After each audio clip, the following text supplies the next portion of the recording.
Jumpa para sahabat muda. Apa kabar? Semoga kalian baik-baik saja ya. Terlebih khusus dalam masa pandemi COVID-19 ini. Pada kesempatan ini kita akan bersama-sama berkatekese mendalami iman mengenai pengampunan dosa. Sebelum itu, perkenalkan, nama saya Frater Faro CSSR. Saya Frater Lori CSSR. Saya Frater Dus CSSR. Dan saya Frater Rius CSSR.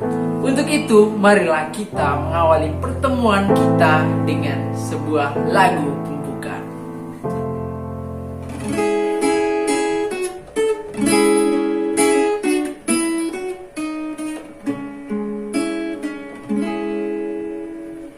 Karena belas kasih-Mu sayangi hamba-Mu, semoga Dikau rela bersihkan jiwaku. Mohon kekuatan-Mu, mohon bantuan-Mu, agar tiap langkahku Dikau serta selalu. Dari lembah sengsara, angkatlah diriku, hingga pada akhirnya sampai kepadamu.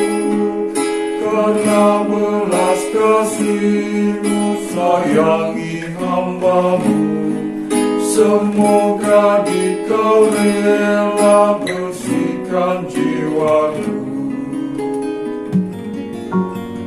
Marilah berdoa dalam nama Bapa dan Putra dan Roh Kudus. Amin. Allah Bapa Maha Belas Kasih, hari ini kami anak-anak-Mu berkumpul untuk merenungkan rahasia kasih.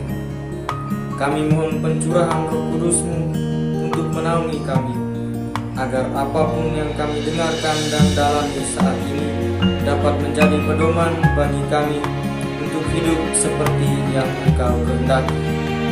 Doa ini kami sampaikan dengan perantaraan Kristus, Tuhan kami yang hidup dan berkuasa, bersama Dikau dan Roh Kudus, Allah sepanjang segala masa. Amin.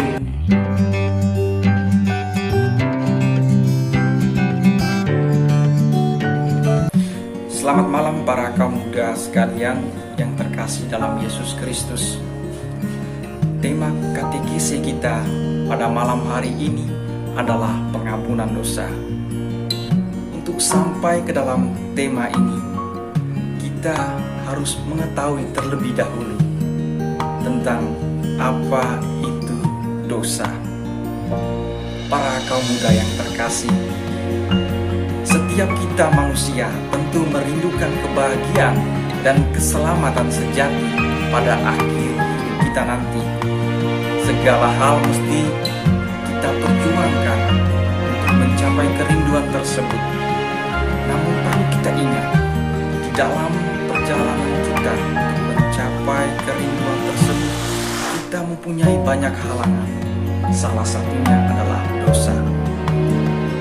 Sejak peristiwa Adam dan Hawa di Taman Eden, dosa sangat akrab dengan kehidupan kita. Para kaum muda yang terkasih dalam Yesus Kristus, dosa itu sendiri adalah segala perbuatan, perasaan, atau pikiran kita yang tidak sesuai dengan hukum Allah.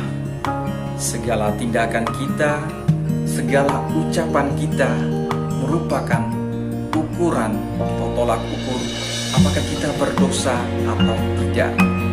Representasi dari dosa dapat kita lihat dari sikap egois, kebejatan, kesengajaan, melanggar aturan, menyimpang, tindakan kejahatan, cacian, gosip, tidak menerima diri sendiri, dan masih begitu banyak hal lain lagi yang mengarahkan kita kepada keinginan daging atau keinginan si jahat. Para kaum muda yang terkasih dalam Yesus Kristus, dosa membuat kita jauh dari kerajaan Allah, karena segala tindakan yang kita lakukan berbelok dari ajaran Tuhan. Dosa memisahkan kita dari Tuhan, dan selama kita berada dalam dosa, kita jauh dari apa yang kita inginkan, yakni keselamatan kekal.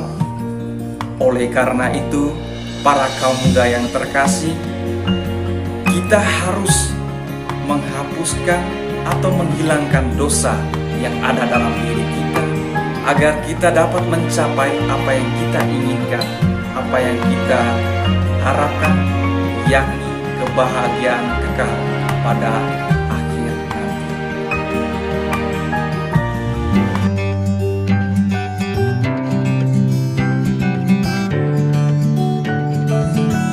Para sahabat muda yang terkasih dalam Tuhan kita Yesus Kristus, pada bagian ini kita akan mendalami tentang kerinduan akan penebusan. Seperti yang telah dikatakan sebelumnya, bahwa dosa memisahkan kita manusia dari Allah. Di satu sisi, kita memiliki kerinduan akan adanya penebusan, tetapi di sisi lain, kita tersandung oleh dosa. Batin kita menjadi tidak tenang, dan kita menjadi pribadi yang tidak bebas dalam menjalani hidup. Maka selama masih berdosa, kita tidak dapat mencapai kebahagiaan. Hanya melalui jalan pengampunan, kita mendamaikan relasi kita dengan Allah.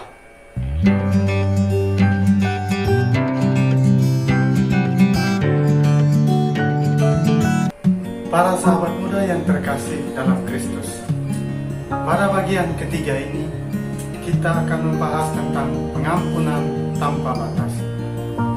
Sebelum kita mendalami materi ini, marilah terlebih dahulu kita melihat Injil Matius bab 18 ayat 21 sampai dengan 22. Di sana dikatakan bahwa kemudian datanglah Petrus dan berkata kepada Yesus, "Tuhan, sampai berapa kali aku harus mengampuni saudaraku jika ia berbuat dosa terhadap aku? Sampai 7 kali?" Yesus berkata kepadanya, "Bukan, aku berkata kepadamu, bukan sampai 7 kali, melainkan sampai 70 kali 7 kali." Saudaraku yang terkasih, kata mengampuni seringkali gampang kita ucapkan, tetapi sulit untuk kita laksanakan. Allah yang kita imani adalah Allah yang Maha Pengampun. Belas kasih-Nya tak terbatas bagi kita. Sebagai seorang Kristiani, kita dipanggil untuk selalu merendahkan diri dan bertobat kepada-Nya. Di sisi lain, kita juga dipanggil untuk saling mengampuni dengan pengampunan yang mengalir dari Allah yang Maha Rahim. Kita harus rela dan tulus hati memberi pengampunan kepada sesama kita yang berbuat salah kepada. Selain itu, Tuhan dalam gerejanya yang kudus memberikan kita kesempatan untuk menerima pengampunan lewat sakramen rekonsiliasi atau tobat. Dalam sakramen ini, gereja melaksanakan dan mengungkapkan dirinya sebagai tempat pengampunan dosa, yakni pengampunan dosa yang dianugerahkan oleh Bapa melalui Putranya Yesus Kristus dalam Roh Kudus. Demikianlah gereja sebagai tempat pengampunan dosa juga tempat dalam hidup warga yang suka memaafkan dan mengampuni kesalahan orang lain. Seperti yang telah saya jelaskan pada kalimat sebelumnya, gereja adalah kebersamaan yang penuh pengampunan dan belas kasih Allah. Kita bisa lihat tadi dalam Injil Matius bab 18 ayat 21 sampai dengan 22. Gereja dalam ajarannya mengatakan bahwa kita boleh membenci dosa, tetapi kita jangan pernah membenci pribadi yang berbuat dosa. Allah tidak pernah membenci, mengancam selalu mengasihi dan mengampuni umatnya tanpa batas. Maka tiada alasan bagi kita untuk membenci sesama.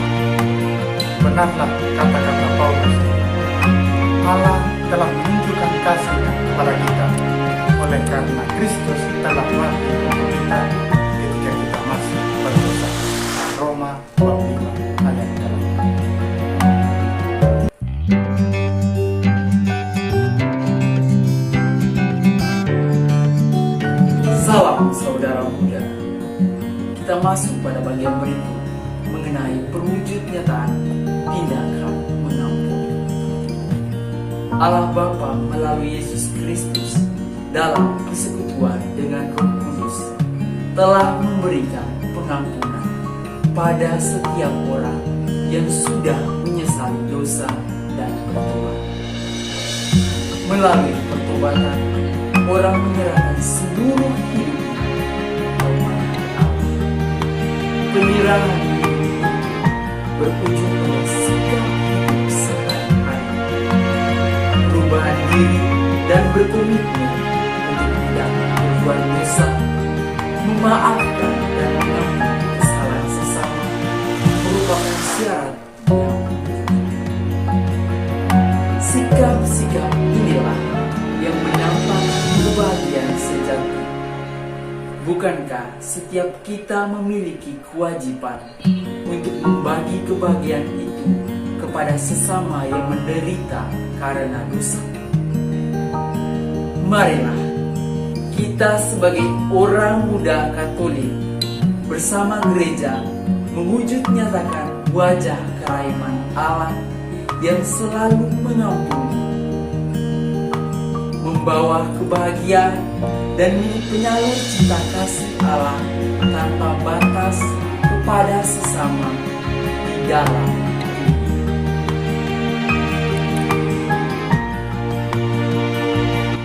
Para kaum muda yang terkasih dalam Yesus Kristus, kita telah sampai pada penghujung katekese pendalaman iman kita mengenai pengampunan dosa.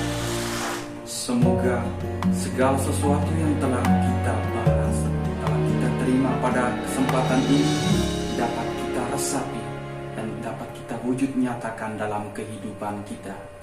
Untuk itu, marilah kita menyatukan segala harapan niat kita ke depannya dengan berdoa.